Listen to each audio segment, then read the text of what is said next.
नए साल की शाम, खुशी मनाने का, बीते साल को याद करने का और नई शुरुआत का वक्त। लेकिन कुछ लोगों के लिए ये वो रात होती है जब जिंदा और मुर्दों के बीच का पर्दा पतला हो जाता है और अंधेरा ऐसे राज बताता है जो सुनने ही नहीं चाहिए।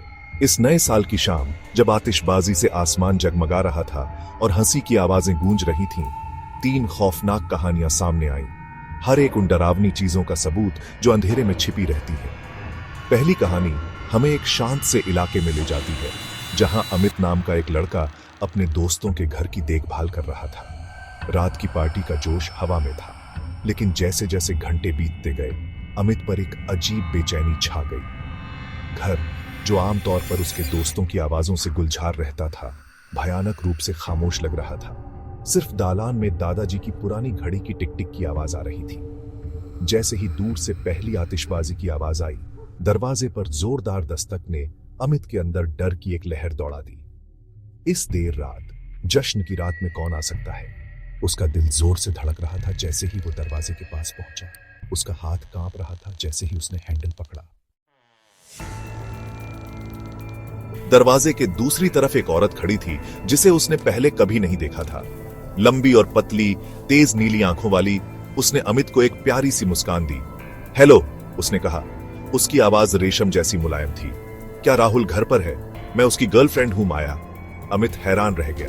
वह राहुल को बरसों से जानता था और उसने कभी किसी गर्लफ्रेंड का जिक्र नहीं किया था, माया नाम की तो बिल्कुल नहीं। शक अमित को खाए जा रहा था, लेकिन महिला का आत्मविश्वास और उसकी आंखों में सच्ची गर्मजोशी ने उसके लिए उस पर पूरी तरह से अविश्वास करना मुश्किल बना दिया। उसने उसे अंदर बुलाया। उसके दिमाग में सवाल दौड़ रहे थे। कुछ ठीक नहीं लग रहा था। जैसे ही माया सोफे पर बैठी, उसकी नजरें कमरे में घूमने लगी। राहुल के सामान पर एक अजीब सी नजर टिकी हुई थी।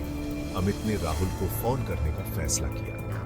फोन की घंटी बजी और सीधे वॉइसमेल पर चली गई। उसने बढ़ती बेचैनी को दूर करने की कोशिश की। उसने माया को एक ड्रिंक ऑफर की और ज्यादा जानकारी पाने की उम्मीद की। उसकी नजर उस पर टिकी रही, उसकी मुस्कान बरकरार रही। तो तुम और राहुल कब से साथ हो? अमित ने सावधानी से पूछा। माया की मुस्कान थोड़ी मुरझा गई। ओह, हम एक दूसरे को बहुत समय से जानते हैं, उसने संक्षेप में जवाब दिया। लेकिन चीजें हाल ही में गंभीर हुई हैं। उसकी आवाज धीमी थी, मानो उसे डर था कि कोई सुन लेगा। अमित के रोंगटे खड़े हो गए। तभी अमित का फोन बज उठा। ये राहुल का मैसेज था। यार, पार्टी एंजॉय कर रहा है, लिखा था। किसी को अंदर मत आने देना, खासकर माया को नहीं, वो खराब खबर है। अमित का खून जम गया। उसने माया की तरफ देखा। उसका दिल तेजी से धड़क रहा था।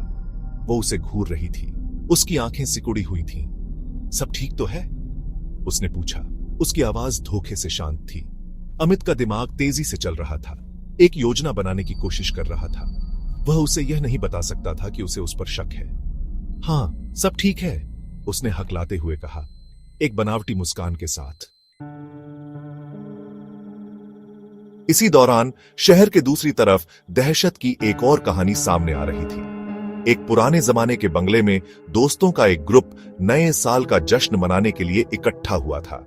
हंसी की आवाजें हवा में गूंज रही थीं। जैसे ही वे कहानियां सुना रहे थे, उनकी खुशी ऊंची छत वाले कमरों में, जो एंटीक फर्नीचर से सजे थे, गूंज रही थी।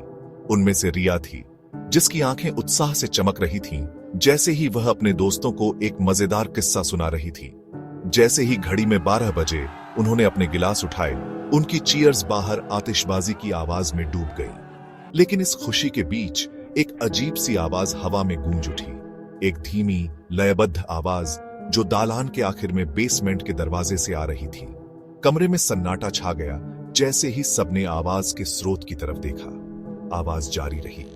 पुराने लकड़ी के दरवाजे की हर चीख उनके रीढ़ में सिहरन पैदा कर रही थी। वो क्या था? प्रिया ने फुसफुसाते हुए कहा। उसकी आंखें डर से फैली हुई थीं।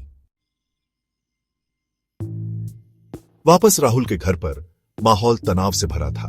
अमित, जिसके हाथ में उसका फोन कसकर पकड़ा हुआ था, सामान्य स्थिति बनाए रखने की कोशिश कर रहा था, जबकि माया की नजरें उस पर टिकी हुई थीं। वह जानता था कि उसे घर से बाहर निकालना है, लेकिन कैसे? अचानक एक खून जमा देने वाली चीख रात में गूंज उठी, जो अभी भी अमित के हाथ में पकड़े हुए फोन के दूसरे छोर से आ रही थी। यह राहुल की आवाज थी, जो दहशत से भरी थी। चीख अचानक बंद हो गई और एक भयानक सन्नाटा छा गया। फिर एक ठंडी और खतरनाक आवाज ने रिसीवर के जरिए फुसफुसाया, तुम मुझसे छिप नहीं सकते। अमित का खून जम गया। वह लड़खड़ाकर पीछे हट गया, फोन को ऐसे गिरा दिया जैसे वह आग में हो। उसकी नजरें माया से मिली और पहली बार उसने उसका नकली चेहरा टूटते देखा। उसके होठों पर एक क्रूर मुस्कान फैल गई। उसकी आंखें द्वेष से चमक रही थीं। बंगले में मौजूद दोस्तों ने अजीब आवाजों की जांच करने का फैसला किया। टॉर्च से लैस वे सावधानी से बेसमेंट की सीढ़ियों से नीचे उतरे।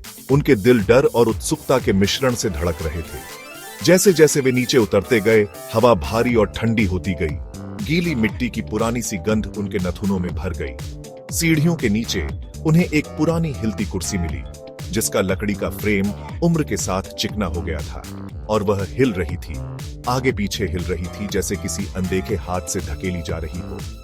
दोस्त डर के मारे देखते रहे जैसे हिलती कुर्सी हिलती रही। उसकी धीमी लयबद्ध हरकतें उन चीखने की आवाजों की नकल कर रही थीं जो उन्होंने पहले सुनी थी। जैसे ही नया साल शुरू हुआ, अमित और दोस्तों के ग्रुप दोनों को इस खौफनाक एहसास के साथ छोड़ दिया गया कि कुछ दरवाजे बंद ही रहने चाहिए और कुछ रातों में अंधेरे में सिर्फ परछाइयों से ज्यादा कुछ होता है। ये कहानियां एक याद दिलाती हैं कि जब हम नई शुरुआत का जश्न मनाते हैं, तब भी अतीत सबसे अप्रत्याशित और भयानक तरीकों से हमें परेशान करने के लिए वापस आ सकता है।